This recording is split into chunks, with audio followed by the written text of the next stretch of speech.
Yeah, you're in as panelist because you're A participant, I mean.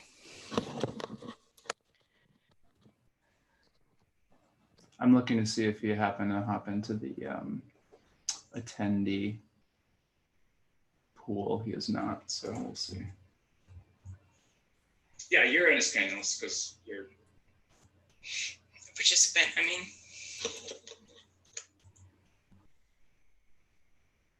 I'm looking to see if you happen to hop into the all right.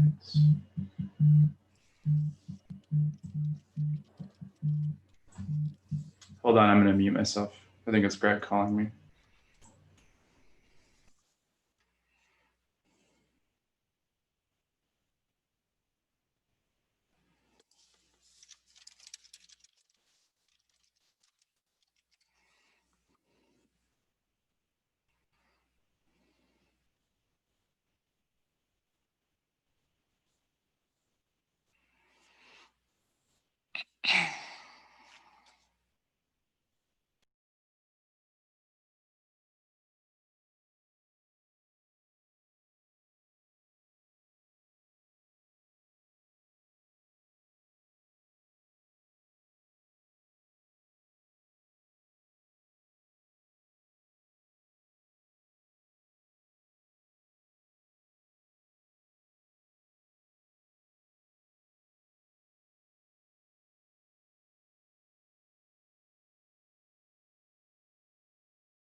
Okay, thanks, Jeff. I think I'm on.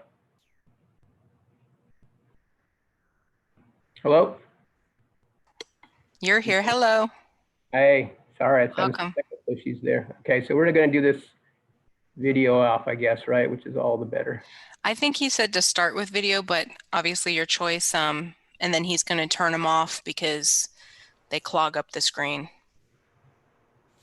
Okay. We don't need to sit and look at everyone right now while we're waiting. Okay, so we're going to start with video just for what, the first few moments, and then you're going to turn it off? Yeah, just so people can put names to faces. We are live right now, by the way, so there's 30 people. Oh, are we? Yeah. So yeah, I mean, I think it always helps so people can connect. Okay. But I'm going to mute myself for now. And just one quick question though, in terms of advance, are you just going to advance the slides for me, or? Yeah, either or. I can take over. I was doing some stuff in the back end, so yeah, I can do it because I'll do the first part and then hand it over to Rebecca. Okay. Yeah, I only have the first 4. You can you advance with the me sharing? I can grab the screen share back. Okay. Yep. Okay, good.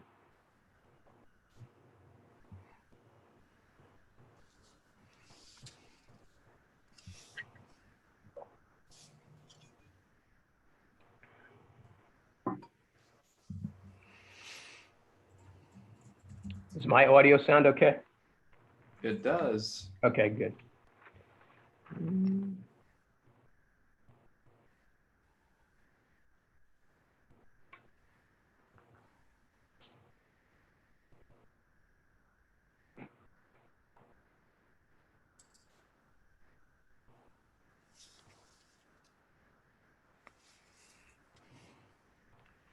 So Jeff, we had about, was it about 200 signed up for both of them?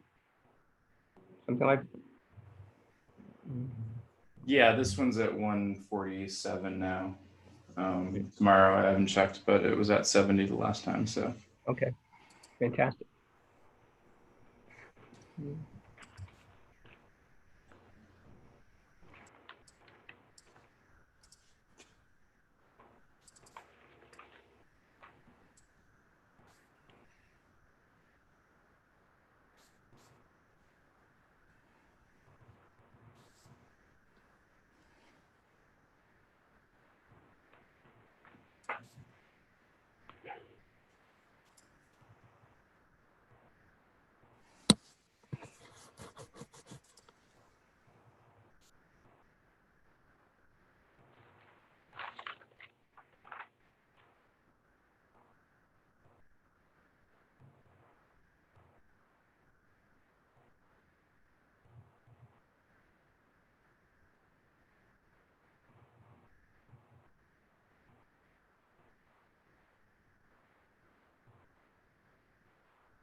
We're going to start in just about a minute. So, oh, actually, it is 3 o'clock.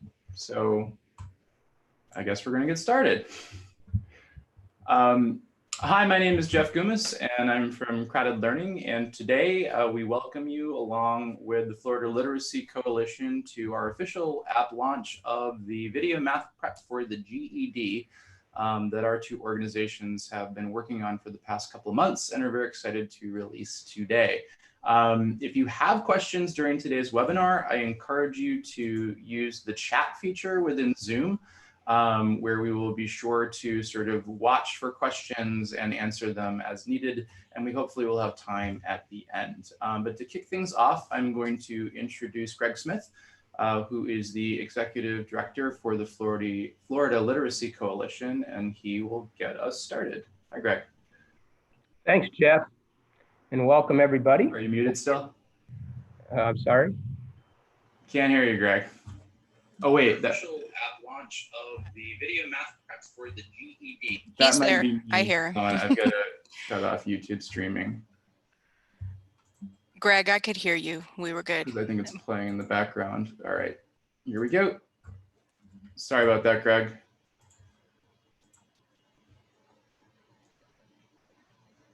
Greg, you are muted right now. I'm going to unmute you. Now you're not muted. Now you are muted.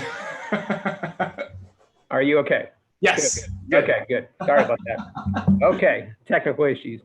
Welcome, everyone. I hope everybody is healthy and well, and appreciate your joining us this afternoon for our unveiling of an app that we're really excited about.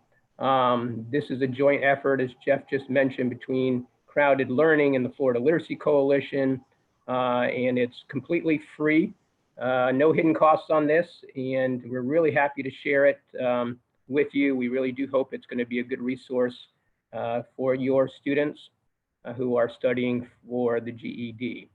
If you're interested in a copy of this presentation, and we encourage you to share it freely, this is the website you can go to, this bit.ly website, and it'll show a copy of this presentation. We're also going to be doing another one tomorrow, the same session, so you don't have to attend both, same session.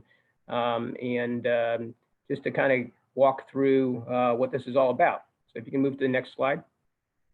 So in terms of what we're going to be covering today, certainly introductions here in a moment, and then I'm going to tell you a little bit about the history of this project and the collaboration in the two organizations involved, and then the preponderance of the time is going to be spent walking through the actual app, and then we'll be taking questions at the very end.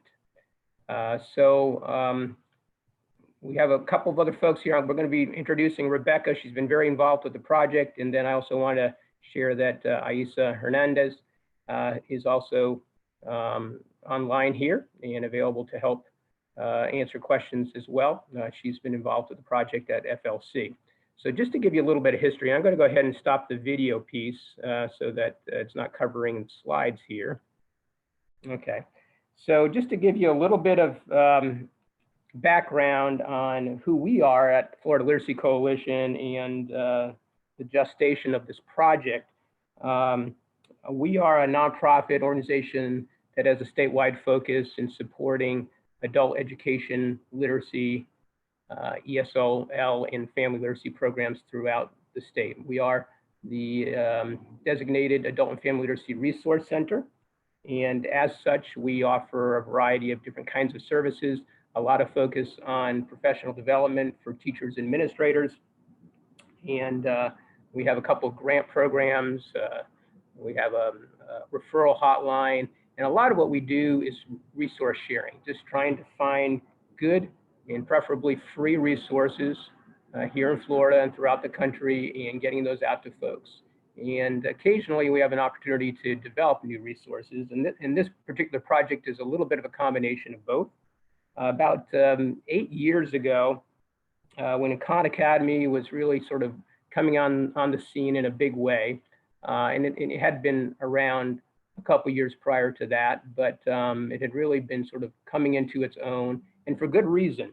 You know, it has some excellent resources and videos available. And those of you who are familiar with Khan may know that its origins were in teaching math and arithmetic. And so they had a lot of videos at that time, and even more today, that focused on this topic.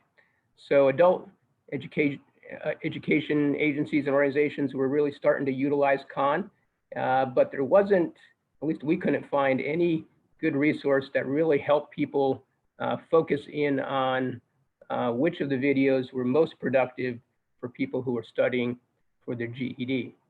So that resulted in a small project effort that was led by an AmeriCorps Vista member that we had at the time to really take a look at what Khan Academy had and begin to align their content, their video content, with the requirements for the GED. And that resulted in a playlist that we posted on our website and kind of put it up there and didn't think too much about it, but kind of kept an eye on it from time to time. And a couple of years later, fast forwarding to a couple of years later, we had about 60,000 visits to our YouTube playlist. So we're like, well, we're really sort of onto something here, it sounds like. And, 60,000, I mean, it's not a lot for Myra Cyrus or, cats playing piano and these kinds of things. But for adult ed, at least for us, that was a huge number. So it really got us to thinking about what can we do to enhance this and kind of take it to the next level. And that's where Rebecca came in.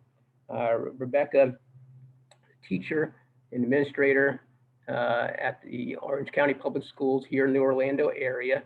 Was a math teacher at the time and very tech savvy. She had done several sessions, presentations for us at our annual conference, always focused on using digital resources effectively in the classroom. And we thought she'd be a fantastic match for this. And we were very fortunate that she was interested in working on the project. So that resulted in this second piece here, which is our online tool, which is currently available and has been available for a little while now, that really sources these videos in a much more user-friendly way by topic area, and also has some enhanced tools as well in terms of being able to keep track of what videos you watch and some quizzes that align with the content.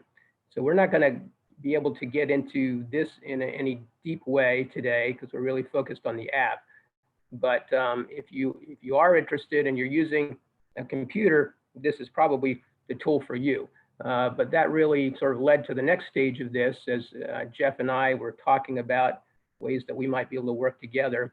And the fact that a lot of adult learners really don't have access to computers at home and use their smartphones as their primary, or in some cases exclusive, ways of accessing the internet. So,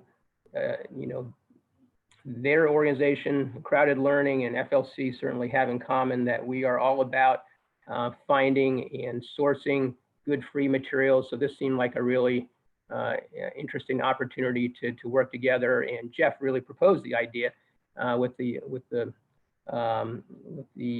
knowledge that he was familiar with a tool that helps to develop apps called Glide, and I'll let him speak to that a little bit later, but it was an opportunity to do something at a much lower cost point because it's a quite user-friendly platform to use to develop apps.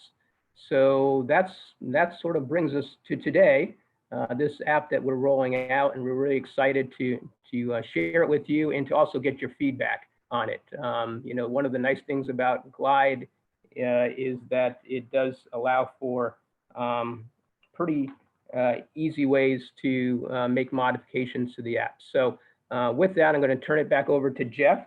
And Jeff, if you can take it from here. Thank you. Great, thanks, Greg. And yeah, so Greg actually hit on a lot of the points that I was going to talk about in mentioning Khan Academy. We know that Khan Academy is actually, from the surveys that we do as an organization, Crowded Learning, our mission is entirely focused on increasing the use of open education resources in adult education.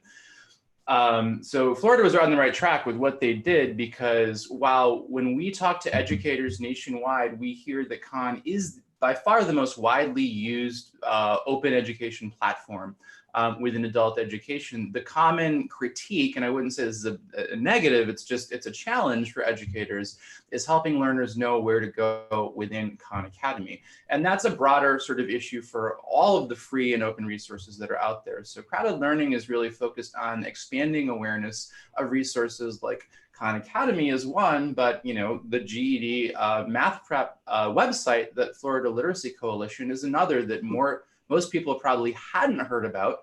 And so 2 years ago, when we were introduced to them, we actually promoted them in one of our blog posts, because it was sort of taking one of the challenges that we know limits the usage of Khan Academy with educators and overcomes it by organizing it more effectively. And then we also focus on professional development around promoting effective resources and strategies. Lately, particularly now that we are seeing so many people having to work from a distance, we've been looking at ways to experiment with sharing and delivery of free resources, both in terms of how we can organize them effectively for teachers, as well as how we can deliver them more effectively to learners. And so that was the genesis, especially once we had discovered this app building tool called Glide that allows you to take content, basically put it into a spreadsheet and create an app with it. The Florida Literacy Coalition's library that they had created that was meant for a desktop, we felt it was really ripe for being our first test project in creating an app. And one of the benefits, as Greg already highlighted, is that because it is an app, we all know, and it's become even more pertinent now more than ever, that a majority of adult education students, more often than not, their online access is limited to a mobile device. So by putting it into a mobile-friendly format, that allows for more learners to be accessing it. You'll see as Rebecca does the walkthrough that it's very shareable. And so now that it is an app, it's very easy for users to share with one another and for you to share with your students. It's simply a link, and then they can just open that up and add it to their phone. I feel like the usability in the app version is maybe even a little stronger because of folks' familiarity with mobile apps in general, but also just it's nice and condensed. And we also got to add some additional features in the app-based format that isn't on the web version, which includes learners' ability to self-track, which Rebecca is going to note, as well as we added the Khan Academy videos. Now, the original website that was created just had the YouTube versions of those videos, and that is what plays in the app. But within each of the videos, we also give learners the option to launch into Khan Academy. As I've learned I've known this forever, but we just released a tool that aggregates a lot of free resources for adult educators called Skill Blocks. And the first question we always get is, does it track time? Does it track time? And our tool does not, but Khan Academy does. And so if you are an instructor that's using Khan Academy and you're using that to track learner time spent in learning, learners can either, again, watch the video within the app, which is the YouTube version, or launch into Khan Academy, and then they will actually get credit on the Khan Academy side. So that's another added feature of moving to an app-based format. So now I am going to stop my share, and I am going to hand it over to Rebecca, who's going to give a walkthrough of the app. Okay, hello everybody. My name is Rebecca DeJesus. I am an adult education teacher in Orange County, and I am usually I only teach math for ABE GED, but I've taught all different parts of adult ed, including ESOL now. And I know that both Greg and Jeff already commented on the free resources that we are always all looking for, and that is definitely something that I promote when I look for tech resources or share information about tech resources. And sorry, I'm trying to set my screen up while I'm talking to you. And so I'm happy to be here today to talk to you about this new cool development that is free for your students. So I'm going to go ahead and stop my video also and share the presentation with you. So what I'm going to do is I'm going to actually walk you through the app live, but I'm just going to go through a couple of slides to show you how to set it up before I try to demonstrate this in a live way. And if you have any questions as we go along, you can enter those into the chat or the Q&A section, and we will try to address those at the end. So this app is not actually an app. That's one thing that you may want to note. And without laboring this point, what it really is a website, which made it really cool and easy for us to set it up through Glide. And if any of you are really interested in developing your own app, you really could do this for yourself. But what that means is you are not going to find this in the App Store. And in the initial part of working with students, I noticed that even though I told them just click on this link, they still wanted to go to their app store because that's what we have all been trained to do. So I'm going to attempt to show you how to add this to your browser so it will look like an app. So if you look at these, we've got one iPhone example on the left and an Android device on the right. And when you visit the website, which is gedmath.glideapp.io, you are going to see a pop-up on the iPhone that tells you to click on this small button down at the bottom of the screen on the iPhone. It's like a little box with an arrow coming out of it. And then you can just click to add to home screen. And then if you are using an Android device, you're going to see a pop-up again at the bottom of the screen. You don't have to click on the button, you just have to click on a pop-up. So I'm going to demonstrate that to you now because this is something that your students might just, without even reading it, close this out, and they may want to add it to their home screen. So I'm going to leave this presentation in just a moment and show this to you. And let me see if I just want to. So if you would like to follow along with us, what you are going to do is you're going to open up any internet browser on your phone, whether it be Google Chrome or Safari or anything that you want that just gets you to the internet. You don't need to go to the App Store. So I'm going to show you, and this is the website that you'll go to. You're going to see me type this in just a moment. And you're going to first get to this welcome screen. So let me get out of this presentation and I will show you how easy this is. And if you are a teacher who is going to work with students to do this, it's pretty easy. So I'll show you the iPhone example first. And what you're going to do is, again, you just need to go to anything with the internet. So iPhone is, a lot of times it's just Safari. And they can just type gedmath.glideapp.io. And in most cases, maybe you would have emailed them this link or text them this link so they can just click on it and their phone will open it. And then you will get this little pop-up screen, and this is where we will just very easily be able to click this small button at the bottom of the screen, and then you just need to scroll down and add it to home screen. And that is how easy. And then if students really want to, they can make this description shorter or they can change it. They can do whatever they want and just hit add. And that's it. When I go back to the home screen, I will now see that this app is here and it will automatically take them to that website. So I'm going to show you the same thing on an Android device. I can pick any of these devices, it really doesn't matter. And I'll go ahead and just demonstrate the same thing again on an Android device. You just need to get them to open the internet. Could be anything that they're using. A lot of students might use Google, gedmath.glideapp.io, and if it were me, I would probably just email or text this to my students so that they can just click on it. And then they will see at the bottom of their phone screen, they will see this little add to home screen. And then you, for some reason, have to click twice. You add, and then you click add automatically. And again, if I go back to the home screen, I will see this little app has popped up there, and I can open the app from there. So it's a very easy process to turn this into more of an app.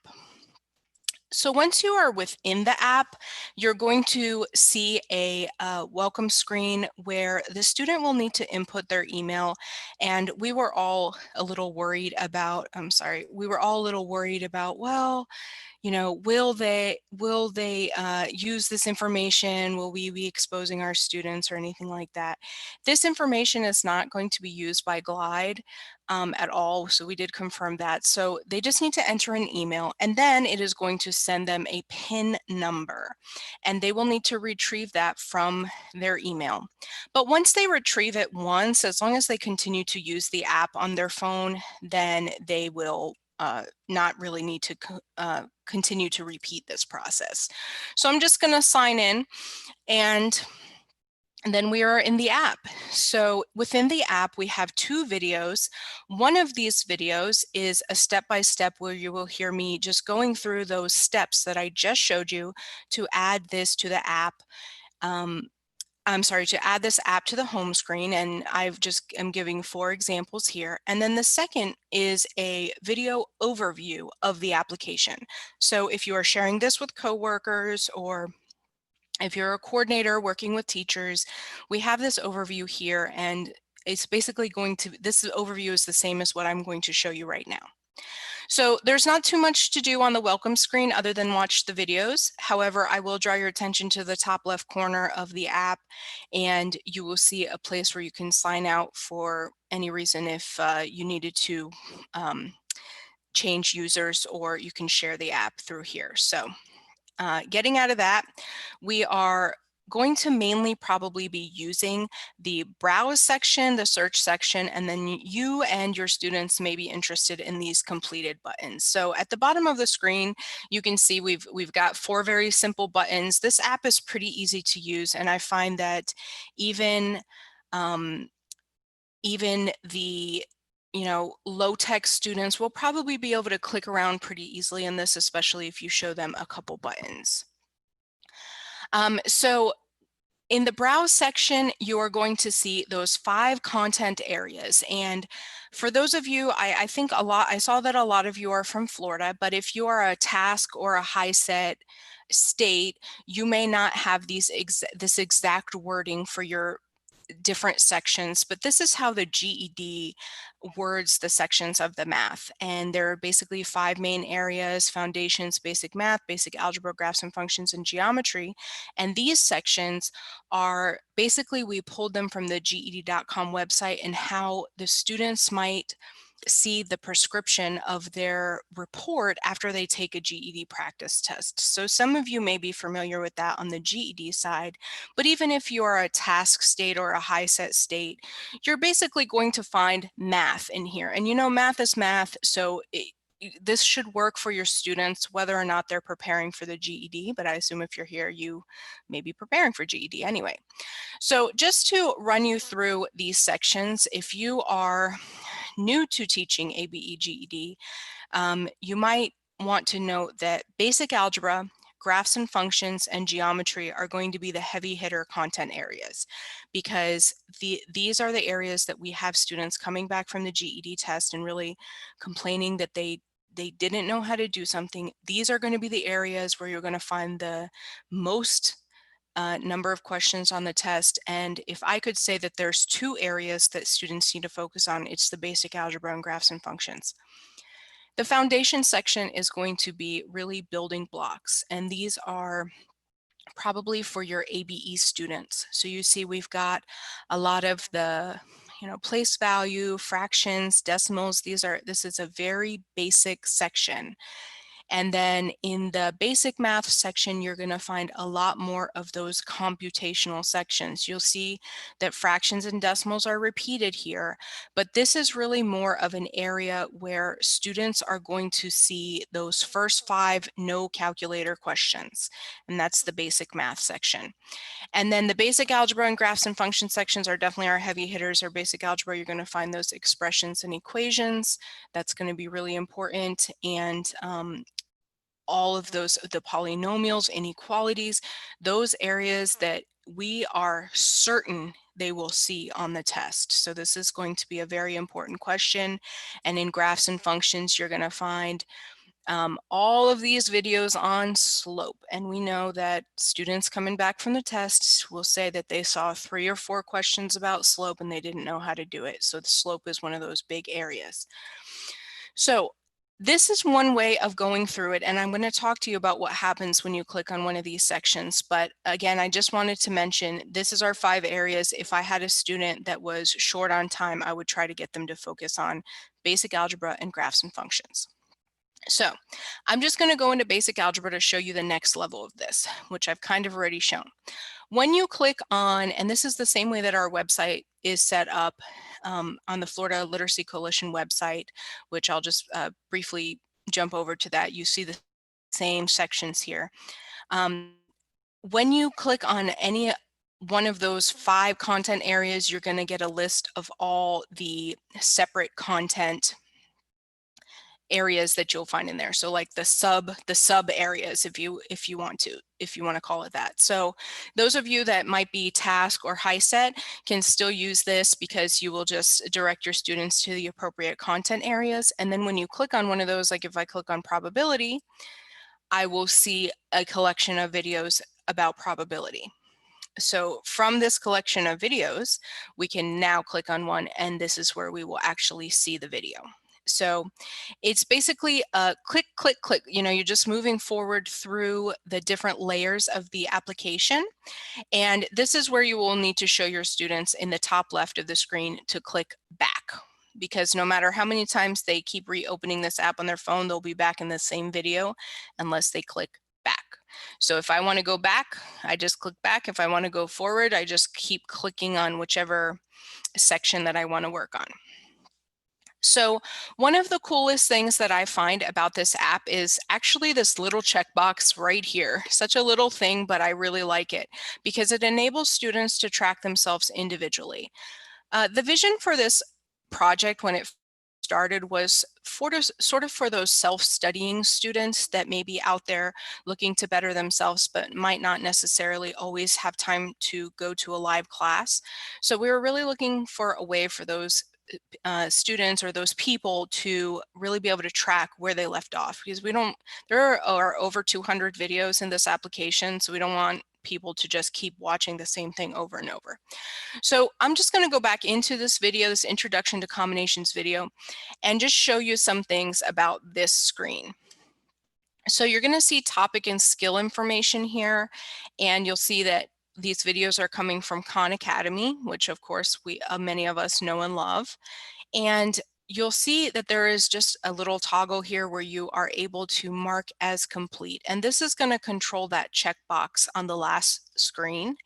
And this will allow students to know, I've watched this video and I've completed it. To me, this is one of the best things that we've got going on in this application, so that a student or any user of this application can track what they've done. And they also have the option to enter a date and time, which might be something as a teacher that you would ask them to do, so that you can see what they've completed and when and what time. And we'll talk a little bit more about this and where you can view this at later.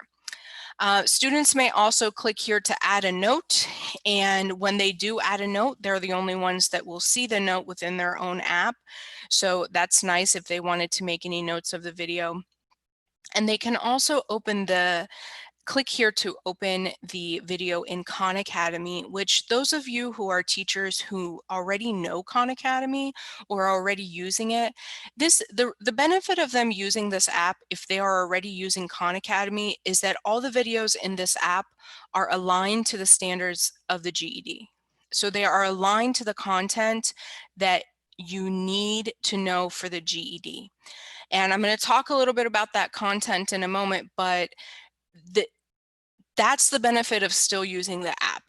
There are so many videos in Khan Academy. It is such a wonderful resource, but sometimes it can be overwhelming for an adult education student to see all of those videos and not necessarily know what they need to study and what they don't need to study. So that's what this application really does. It really selects, or it limits, the number of videos that a user would need to watch to get an overview of everything. So I've marked this video as complete, and we can see this, it is checked off here. If I go into the next video and I mark that as complete and I go back, now they are both checked off. Additionally, I could just check this box right here. So I can start keeping track of what I have and have not done just by using these check boxes or marking these videos as complete. Now, this is a quick note for teachers. A lot of teachers were asking for tracking, and we know that, of course, for our attendance, we like to have time tracking and minutes tracked and things like that. Truly, this application will not do that for you, because students can just check all of these videos off and pretend that they've watched them if they wanted to pretend. So that's not really going to help you if a student is not using it with fidelity, which is why we are drawing your attention to the Open and Khan Academy, because if they do Open and Khan Academy, then you know Khan Academy is now tracking hours. If you are the teacher that is engaging with Khan Academy and tracking your students through there. So that does give you that option of tracking if you still want to engage with this but still have that tracking piece. So again, all I'm doing here is I'm clicking on whichever section or video I want, and then I'm clicking back. You know, it's just a back and forth motion. And I think if you, if you show that to your students a couple times, they should be able to very easily move around in this. It's not too, there's not too many button choices. So it makes it easy for even a low-tech user, and it certainly fills that space for all those students that we have suddenly, and I know many of you are probably having the experience that I am, where suddenly we're like, surprise, your classes are online, and they weren't really prepared to transition to distance learning. They didn't really have the equipment that they needed for distance learning. A lot of them don't have computers at home. So we have this. So we're just going back, and then that is basically the browse section. So I'm just going to briefly mention the search section. You can search by word. So if I just search slope, which of course is so common, you'll see it populates a list of videos that are related to slope. And then the completed section is where you will see a list of all the videos that have previously been checked off, and you can also see the dates and the times.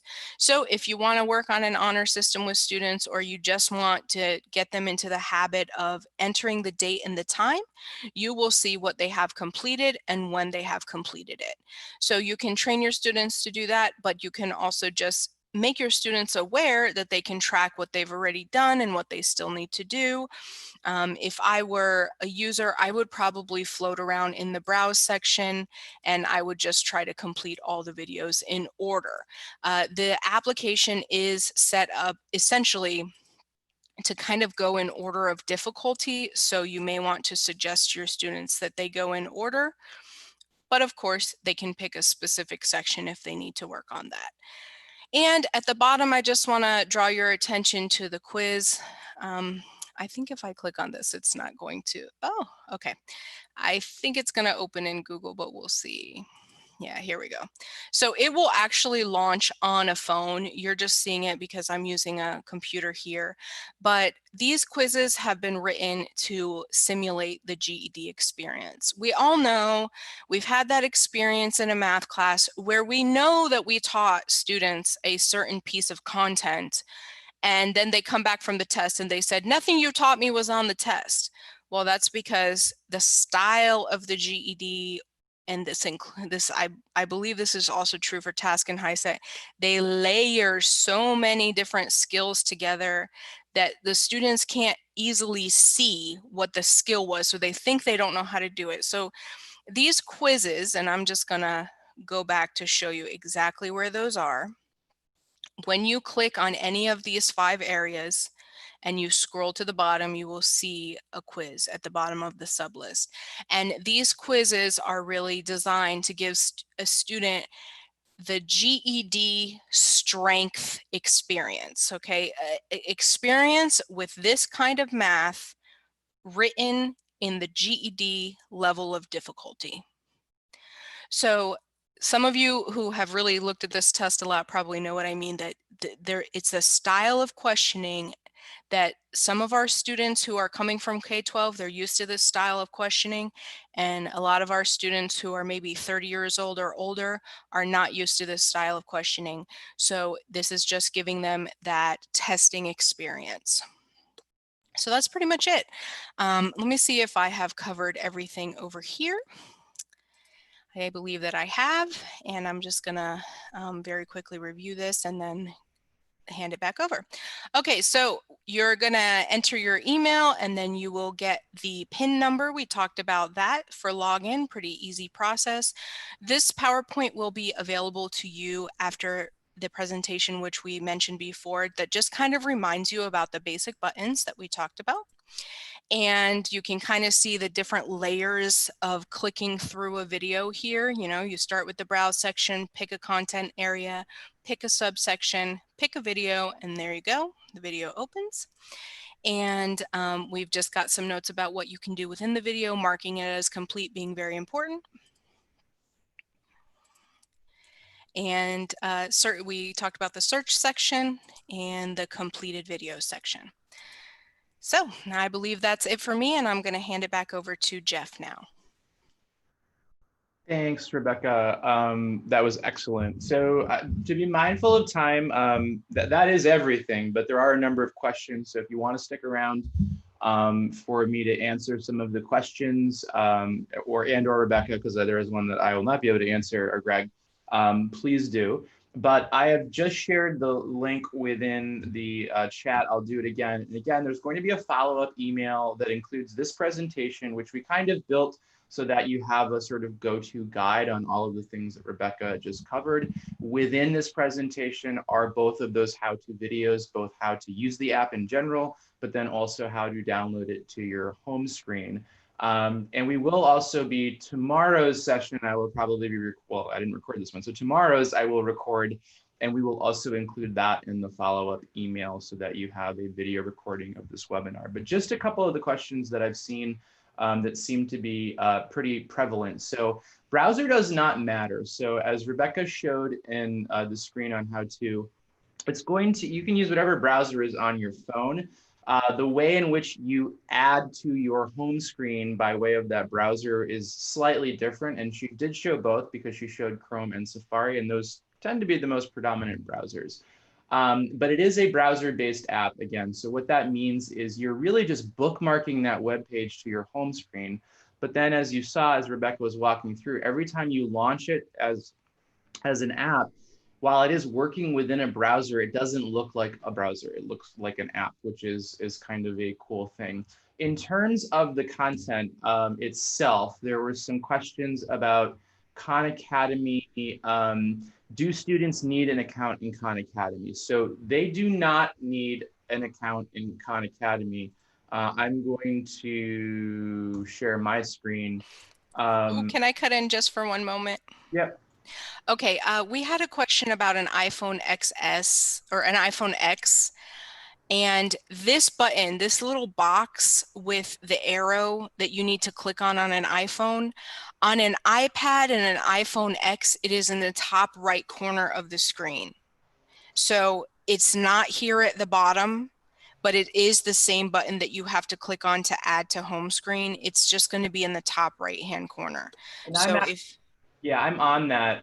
I'm on the emulator now. So if okay, perfect. So this is an iPhone. This is the iPhone emulator, by the way, which is what Rebecca was using. And this allows us to simulate what you will see on a phone.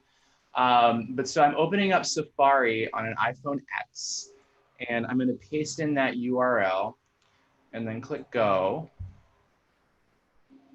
And as far as this shows, it does show up down here.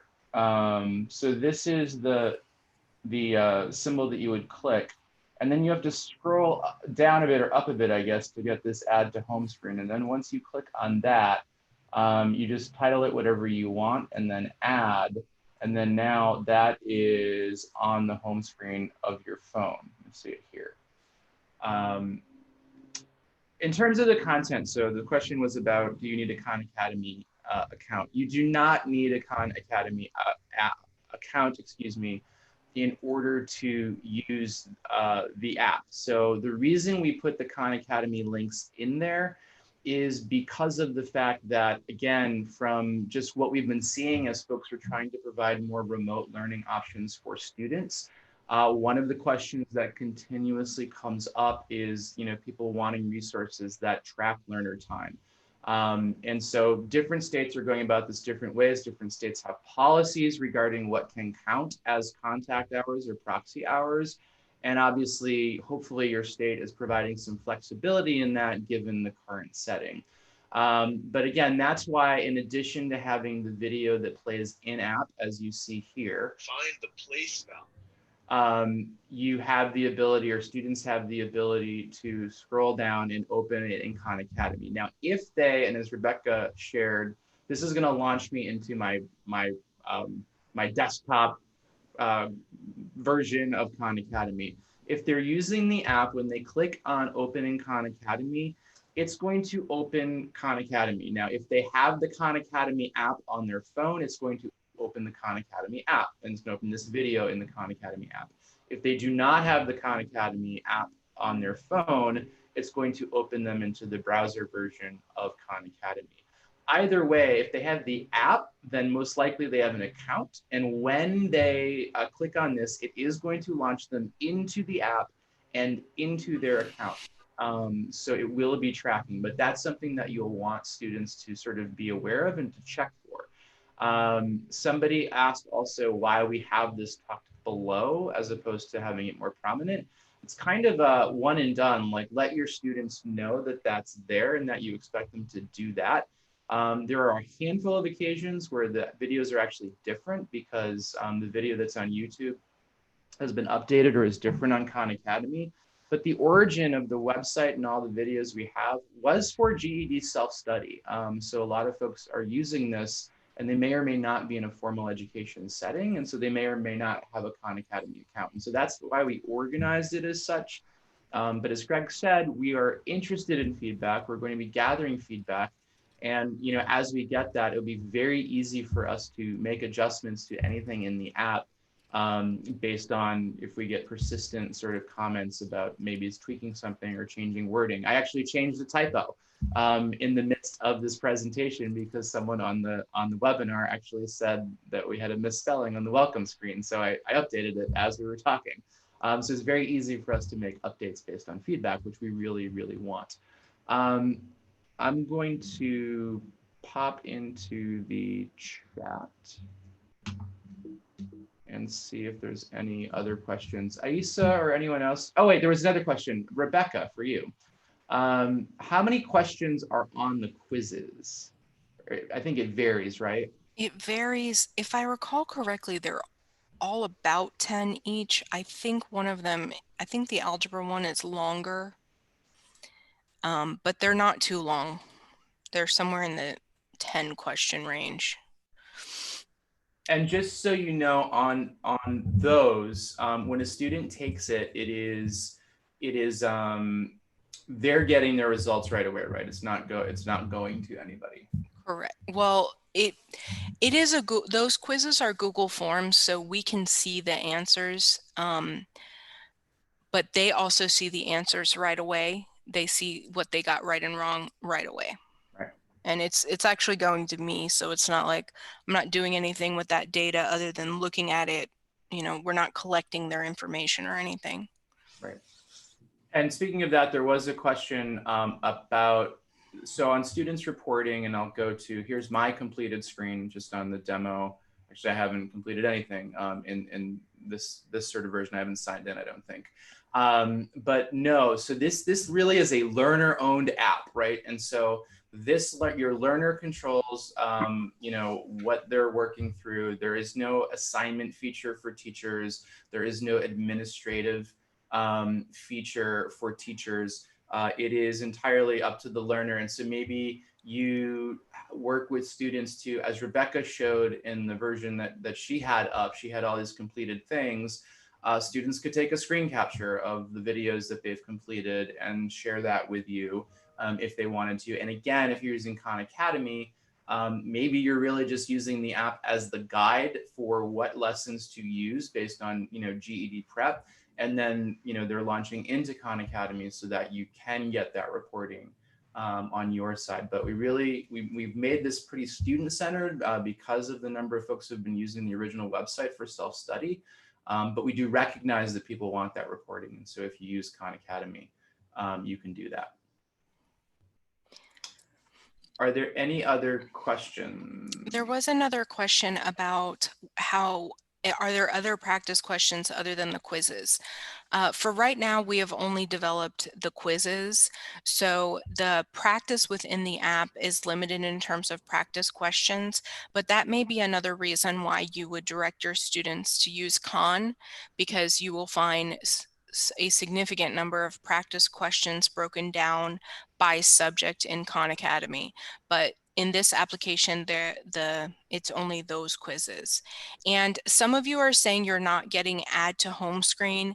If you are using an iPhone, I do not see the button when you are using the Chrome, like if you're using Google browser or anything else, but if you use Safari, you should see it. So if you would only need to use Safari just long enough to add it. Yeah, and unfortunately on this emulator, it doesn't look like Chrome is on here, so we can't show that. Yeah, someone just said basically this app is just for students. And yeah, as Rebecca said, if they launch in Khan Academy, they're going to be put into this video onto Khan Academy. And then the surrounding practice is there for them if they want that practice within Khan Academy. Notice the videos can't be downloaded to Google Drive. These are Khan Academy's videos. They are on YouTube. If you're asking that because you use Google Classroom, you can easily seamlessly integrate these YouTube videos into Google Classroom. So you wouldn't have to put it in Drive. If you created an assignment or were using your stream, in either of those, you can add a YouTube video, and then you would just need that link, and then you can assign it directly through there. Another thing, just in terms of the organization, because I really do feel that's a critical piece. Maybe you're not a GED teacher, but as Rebecca indicated, these two up top, foundations in basic math, those are predominantly focused on what would really be called pre-GED, I guess, levels. But if you go to the search field, this just lists every single video in alphabetical order. So if there's a specific topic you wanted, like least common multiple, you could easily type that in and see that. But it also, there's a filter button up here that allows you to see the very specific subtopics. So this might be a cool way for you to just find a specific subtopic or topic, excuse me, that you are interested in working on with your students, including the quizzes, but say it was decimals or decimal basics. This is just going to actually filter everything. So the only thing you're going to see now are the videos that deal with decimal basics. So it's a really easy way for you to find videos as well, Karen, if you're working that way, but also for students to find a particular topic they need help with. There's one other thing I will show on this, and that is you actually have the ability, and now mind you, again, we built an app because we know that most students do not have access to a desktop computer that is internet connected. But Glide apps do allow you to actually download it to desktop computers. And I've actually done that on my machine. And it's a simple download from your browser bar, but then you can actually launch it on your computer. It is mobile first in terms of the design, and so it's more designed for a mobile experience. But this is what it looks like on a computer. And if I were to sign in, I could sign out right now. It's signed into my personal account. So I can actually go here and we can see that I have, in fact, completed some videos here. You would need a code for each sign in. That's correct, Dee. But I could sign in, and all that would be, again, is that same process Rebecca showed you, is that you would just put your email in, and then you'd have to go to your email, and you'd have a 6-digit code. You'd enter that 6-digit code. And so now I could be working in the app, but on a computer, and I could be getting credit and tracking my work on my app, which is my account, excuse me, regardless of what device, whether it be a mobile device or a desktop device or laptop, so or tablet as well. So it's a kind of cool feature that's built into this Glide tool that we've used to build this. Any other questions? We have a couple more questions about the quizzes. So the quiz if you have students that think that they're already ready, you can certainly just direct them to the quizzes, or they can use the quizzes first. And if they need the videos, they can watch them. So that's definitely an option. The app will not limit you from taking the quiz, and a student can take the quiz as many times as they want. The quiz will give immediate results in terms of saying you got 4 out of 20 correct or 10 out of 20 correct.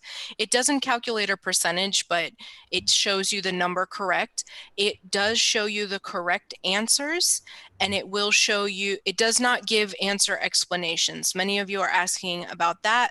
The answer explanations are not there, but the correct answers are there. So the student will see what they answered and whether or not they are correct and what the correct answer is. There are not multiple versions of the quiz that is correct. So yeah, you will take the same quiz over and over if you wanted to retake the quiz. Someone asked if I could demonstrate how to load the app to a desktop. So there's two ways, there's two things you could do. One, so this is the link that I got. If I just show in full screen, it's going to operate in that same manner that we were looking at. And again, this is automatically logging me in because it's my account. It recognizes me from having been on it in this browser. But learners could sign out, sign in, they would get their code, and they could look at it in this browser version. But the tool that you would use, at least in Chrome, is right now it actually says Open in Video Math Prep GED. Instead of that, if I hadn't already downloaded it, you would see something that indicates that you could download this to your desktop. So you'd go to your sort of little settings thing here with the options for this screen, and then it's down in this area. You'll get information that says you could open this or add this to your apps on your computer itself.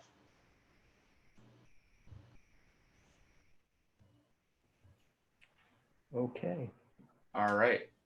I think we're a bit over time on it. I appreciate those of you who stuck with it, and a big thanks to you, Jeff, and Rebecca. Phenomenal presentation. We're really excited about this. And if any of you, this was sort of a pilot project in terms of using Glide. And so it was a true pleasure working with Crowded Learning and Jeff on this. If anybody's interested in developing a Glide app, he'd be a great resource. So I'd highly recommend you reach out to him and talk with him about any potential opportunities to work together.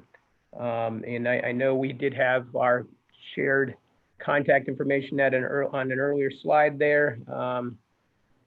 So anything else, Jeff, before we wrap up?